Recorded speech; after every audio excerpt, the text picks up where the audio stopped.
با مقصد اجرای قرار حکومت جمهوری تاجیکستان از 28 مارس سال 2024 درباره سریوقت آماده نمودن ساحه‌های اقتصادیات و اجتماعیات جمهوری برای فعالیت منتظم و ثمره‌بخش در دوره تیر ماه زمستان سالهای 2024-2025 در مؤسسه‌های تعلیمی شهر حصار کارهای آمادگی به زمستان‌گذرانی جریان دارد. حالا در حدود شهر حصار 136 مؤسسه تعلیمی فعالیت نموده ایستادند که در آنها زیاده از 85,000 خواننده به تعلیم و تربیت فرا گرفته شدند. جهتی در سطح بلند گذرانیدن دوره تیر ماه زمستان سالهای 2024-2025 به این مؤسسه‌های تعلیمی طریق شرطنامه از جانب کارخانه‌های وطنی استحصال کننده انگشت 2143 تن انگشت دسترس گردیده است. همزمان به قدر ضروری هیزم و سوزشواری دیزلی ذخیره کرده شده است که میتواند برای به مشکلی گذراندن دوره تیر ماه زمستان زمینه گذارد.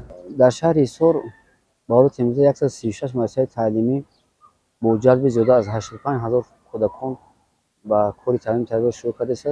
برای آمادگی و دوره تیر ماه زمستان سالهای 2024-2025 طبق معلومات‌های روبروی مؤسسه تعلیمی شهر حصار پیشنهاد کرده مؤسسه تعلیمی شهر حصار با 2143 تن انگشت 1116 متر مربع هیزم و زیاده از 3000 لیتر سوزنی دیزلی احتیاج داشتند. مؤسسه تعلیمی شهر با کارخانه انگشت تامین شرطنامه بسته پورا تامین کرده می شود. اینچنین در شهر حصار 15 مؤسسه تعلیمی هستند که طریق سیستم متمرکز گرم‌نشینی کار فعالیت دارند. دیگر مؤسسه تعلیمی ما با پیچ علاوه که همه آنها علاقه به دوره تیر ماه زمستان پورا آماده هستند. با پیچ لوله‌ها و کجاپا شیشه بندی پورا آمادگی دارند.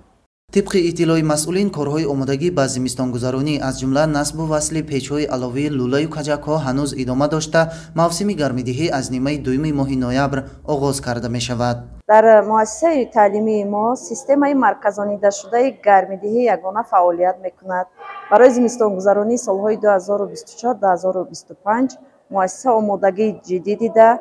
از سمت خراجاتی مقامات اجرایی حکومت دولتی شهر حصار طبق نقشه ما 25 تن انگشت سنگ قبول کردیم که برای زمستان‌گذرانی بسنده است.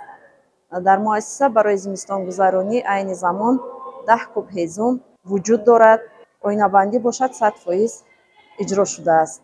جهتی به مشکل گذرانیدن دوره تیر ماه زمستان از حساب مسئولین شعبه معارف شهر گروه کاری تأسیس داده شده همزمان در همکاری با دیگر ساختارهای داخلدار برای پیشگیری از حادثه های ناخوش از جمله ساختار کارهای فهماندهی گذرانیده می شوند. فریدون سبحان، صدرالدین ابراهیم، شهر حصار، اخبار.